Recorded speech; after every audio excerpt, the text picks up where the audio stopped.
So, you're a trader and you want to be profitable, but you're not there yet. Therefore, you need to master breakfast. Okay, let's have a chat. I've got some notes down for you. Told you, yeah. Getting serious, getting organized and all these things, you know. Late post today, couldn't get out, doing up daddy duties and what have you. But that's totally fine. So this one's gonna be leading from the previous video about the morning rising for the day to train, to trade, to conquer. I've been a bit of a playful mood today. Don't know if you noticed. To be honest, I didn't have the best trading day. It's still August. Rubbish.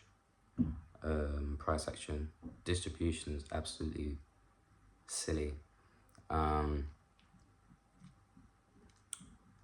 It's definitely a week where you apply a lot of risk management. Yeah. Cool. But with the breakfast, okay, it all started off when I was 17, starting off my gym instructing apprenticeship.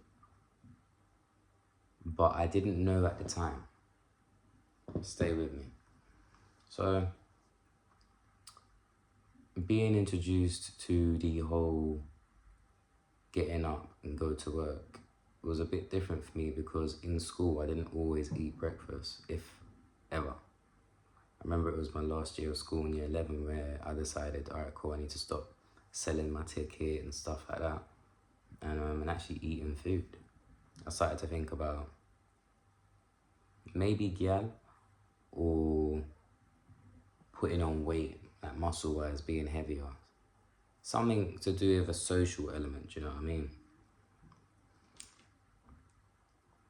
But getting the food down before actually getting to work was difficult for me. If I'm gonna be getting ready to go to work, that's one thing, but then getting ready to and then adding extra time for eating food. For me personally, eating food's a chore. To me, food is just fuel. I don't have the cravings and this and that, or, you know, like, I know some people who, for example, say they don't eat things or drink things and it burns them, and then you'll catch them eating it or whatever, and then, oh no, it's just this one time. Like, mate, it's cool, babe, it's gone. I'm not watching you. I remember I heard someone say the other day, which is so true, people don't think about you as much as you think they do. Always got to remember that one. So going to work was difficult because I needed the fuel. Before, when I was going to school, I had the energy I don't know what I was doing, to be fair, but yeah, whatever, being young and youthful. But then going to work and actually being physical, especially because I was being in the gym, I then started to learn how to actually eat for work. And I think it was it was more accelerated, it definitely was. And it was guided as well because I was in a fitness environment.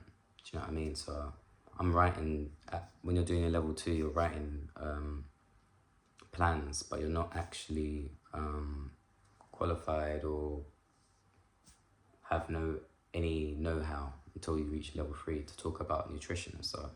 So at that point I was just feeling, because I worked, one of my colleagues was a bodybuilder, like professional, and the other one, he was just a nigger. He was just bodybuilding just for nigger's sake.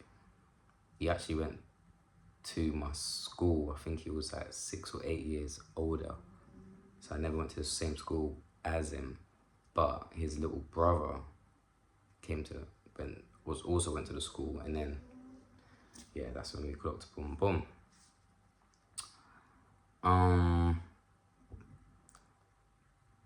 So when I went through different jobs, though, to be honest, because fitness was quite laid back, you can kind of get away with eating what you want, especially because I was head across departments as well. Sometimes I would come in walking in with McDonald's breakfast, and I'll just be like, listen, don't say nothing, yeah, don't say nothing, type thing. And it's funny because they were all PTs, they couldn't do that, so it was a bit bang out of order. But I only did that when I opened the gym, and it was evident that yeah, it's mad, because you gotta, when you open a gym before like your 6:30s, getting to work is a bit mad. So then getting food as well is also mad. So that's kind of an understanding for those early shifters. And then the problem starts. The problem with finance, obviously from after fitness I went into finance, is everything's very time sensitive, and there was no leeway for me to do what I wanted. In my last job, I even went to a concert while I was on shift.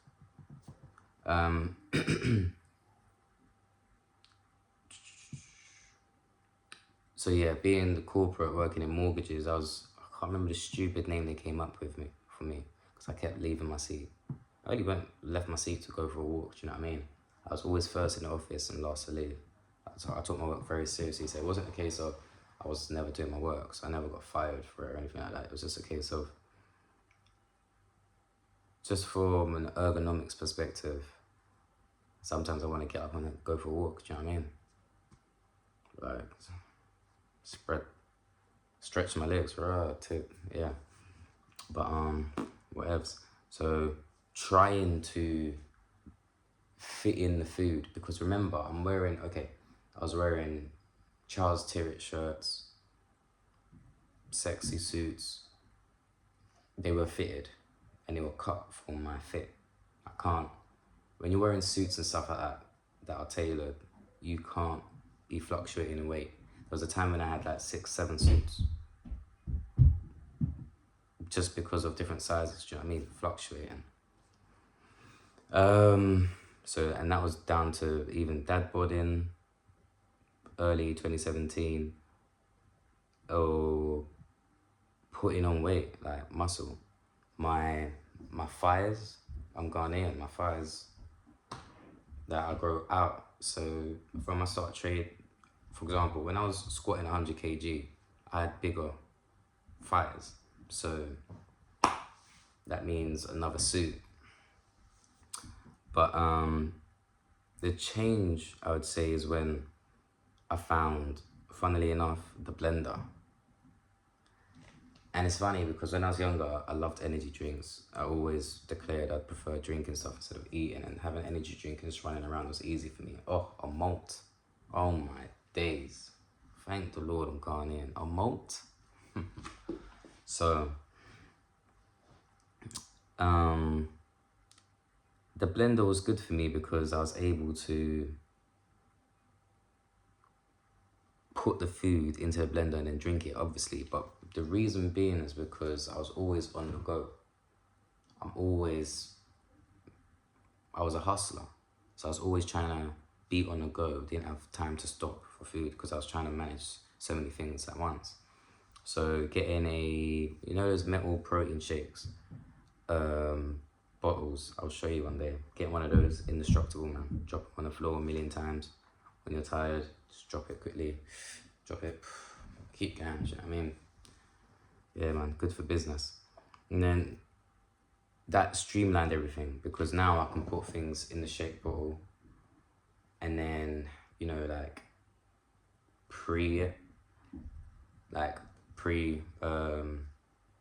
not pre-workout, meal prep.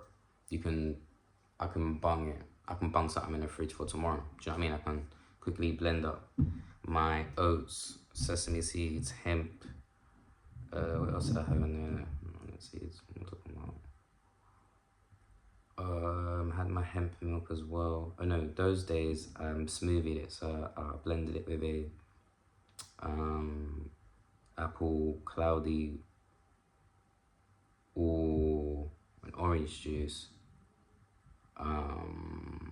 with all the bits in it and stuff like that. Do you know what I mean? So it was just specifically for the mornings. And that's when I merged or moved off of the fasting in the mornings, if you like, to the eating or getting something down in the mornings. And that's, so now as an older person, you can see where in the mornings I have my greens, my creatine, or what have you. And it's because of the whole fiasco from work life.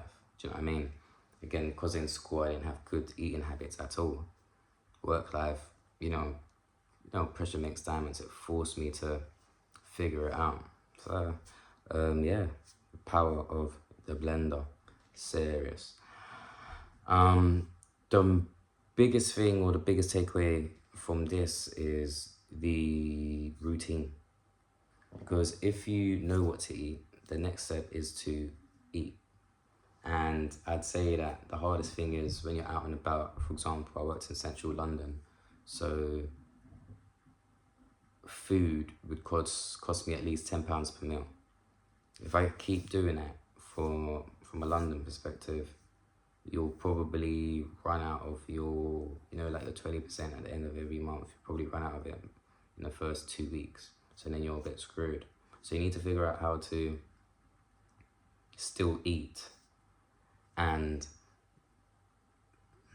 be cheerful. So that meal preparation thing is a big thing. It can save you a decent couple of quid. Yeah, you can have your routine for eating, but then your discipline comes in. Do you know what I mean? Because you will, like at the end of the week, you will see, all right, cool, I think I have an extra 50 squid to maybe drink. And then the 50 squid doesn't really amount to anything because you can't say that you've really spent it on something silly.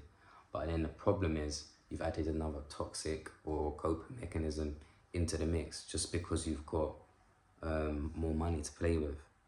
So there will be discipline that comes with it as well. I mean, a friend of mine, when they started eating better and had more money to play with, they started booking hotels. And I mean,